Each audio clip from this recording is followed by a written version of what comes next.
Punta tayo sa park ngayon. Tingnan natin makakita tayo ng mga magagandang views para sa ating summer entry. Ito yung 540 interstate.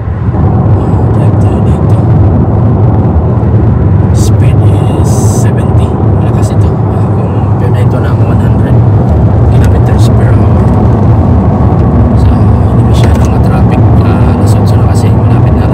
Drive 1.3 miles, then take exit 2 on the right to Aviation Parkway.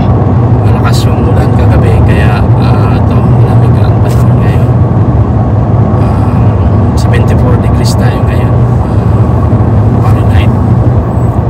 Kaya maganda siya, hindi siya mainit masyado. So ito yung 540. 8.9 miles, take exit 2 on the right to Aviation Parkway, then keep left. Interstate. Malakas ang speed dito. 70, equivalent to 100 kilometers per hour.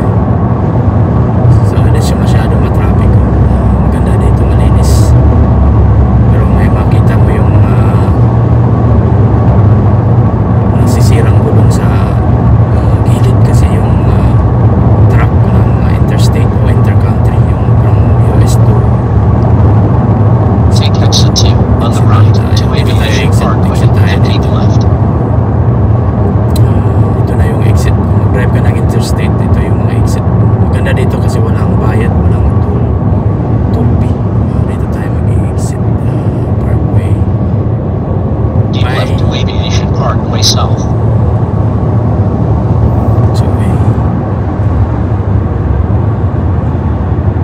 exit 2 tayo. Stay tayo. Mahirap mag-drive pag maraming exit, kaya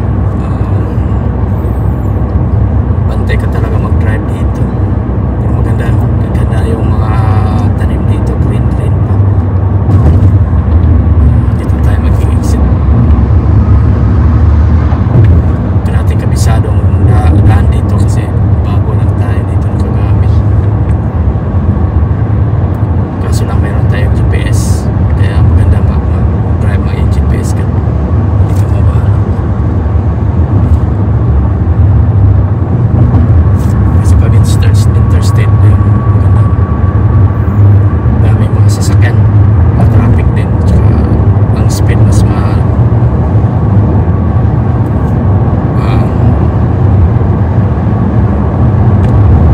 Pas-pas yung driving sa interstate. Ayan. So, merge tayo dito. Kailangan mag-signal tayo, baka may nakasunod. Flag tayo dito. Ang speed limit na naman dito is 60. Drive 0.9 miles, then keep left onto Aviation Parkway. Dito tayo mag-left. Ito yung interstate dito. Ang ganda. 3 lanes siya. Daming tanim-tanim. Marami kang makikita. Yun. 0.7 miles, keep left May onto lane na Aviation dyan. Parkway, then keep Ito na yung right. RDU. Meron na siyang airport. Like makikita mo. Speed dito is 60. Yun. Maganda. Ganda tingnan din yung mga dito.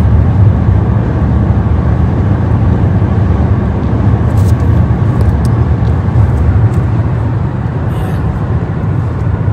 Kikita mo Keep sa left onto right. Aviation Parkway, then keep right. Ayan.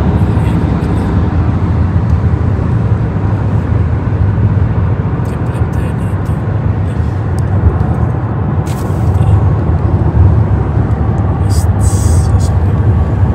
Keep right onto Aviation Parkway. Keep right tayo dito. Sa right, nasa left side ko, ito na yung airport. Continue 1.8 miles to address 1400 on the left. Yung airport dito. Ganda ng airport dito, international. Dami na rin mga international flight pa Europe, tsaka where's tayo dito.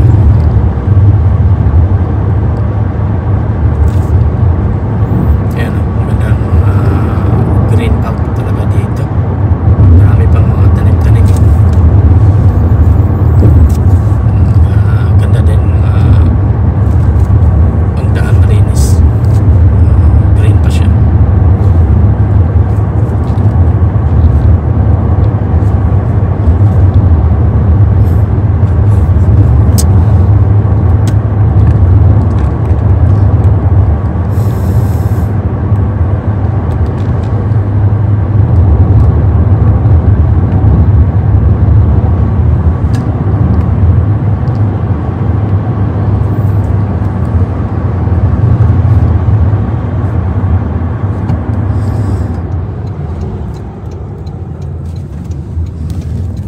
dito na tayo, Lake Country Aviation Park. Tingnan natin.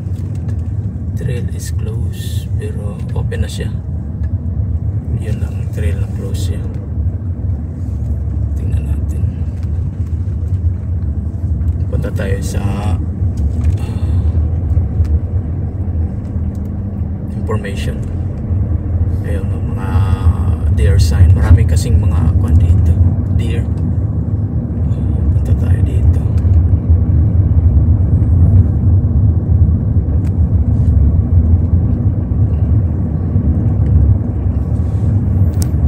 Ayun, may speed bump dito kasi dapat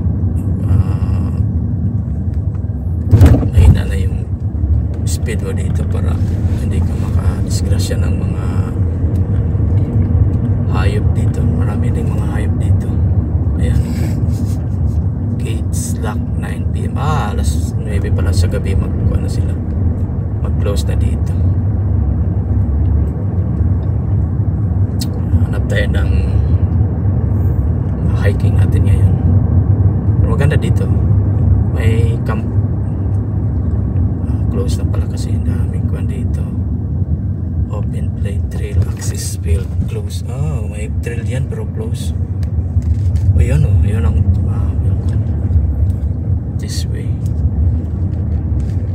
Close man siya, good. Hindi siya open. Hindi pa dyan. Doon pa sa kabila. Ayan, may beach. Ano ba yan? Ridge and picnicking. Dito tayo. Camp doon, pwede siguro dito tayo. May kuan dito, parking. Ayan, yan to, kita mo parking. At saka may beach doon. Ito, maganda dito. Park tayo dito. Ayan, okay. Wala tayo sa Crabtree Lake Park. So may picnic area dito. Tsaka dito yung pinaka lake dito. Ayan, maganda siyang area. Ayan, may kano pa dyan, tabo. Tsaka dito tayo. May camping site dito pala. Kaya maganda. Ito yung trail dito.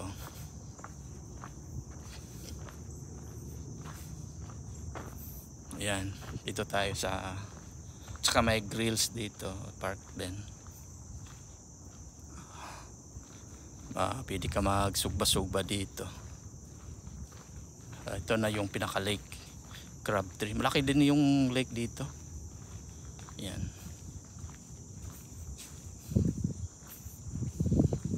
Yan, daming palang ibon dito. Tsaka may beach dito. May beach, pwede ka mag volleyball. Tsaka ito yung pinaka kuha nila dito area. Pwede pala, siguro pwede maligo dito. Dami parang kuwan dito. May mga hiron, may mga ibon. Ayan, malaki pala dito. Malaki yung area dito. Siguro kung ibang panahon may mga mag boating dito. Ganda, ganda tingnan siya. Malaki din yung area. Ayan, yung area dito. May volleyball. Tsaka ito yung highway doon sa kabila. Doon naman sa kabila, malaki din yung beach doon, yung lake doon. Falls of Neos. Yan, malaki mga ibon dito. Tsaka yan na yun ng Raleigh City, yung mga malalaking building. Ayan, tsaka dito yung mga boating. Meron palang boat rentals dito. Ayan, ganda. So dito na tayo sa park. Ito yung view sa park nandito. Maganda din siya. Marami siyang mga ibon. May mga bird watching dito. Birds watching. Yan, Saka may volleyball pa rin dito. Saka pwede ka mag-walking. Maganda doon sa kabila kasi may parking. Yan o, dami ditong mga swampy. Maraming mga ibon dito, mga wildlife, mga wild ducks, saka eagle.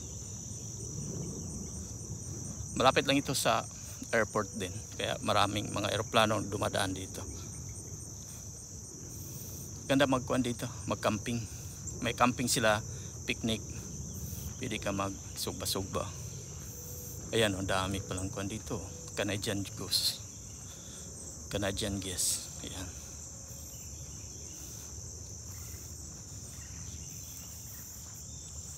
Saka yun, may eagle. Heron pala, hindi siya eagle. Heron. Yan. Saka daming mga ducks dito. Ang lapad pala dito. Yan, daming mga gansa. Yan. Maganda dito kasi makita mo yung nature talaga. Daming mga ibon. So may mga playing areas. Yan, daming gansa dito. May mga deer pa dito, mga wildlife. Yan. Malaki din tong lake na to. Yan,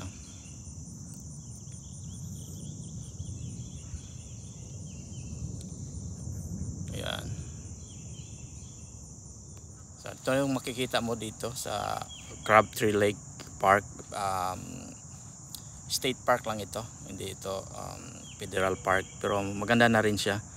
Marami kang makikitang ng mga wildlife.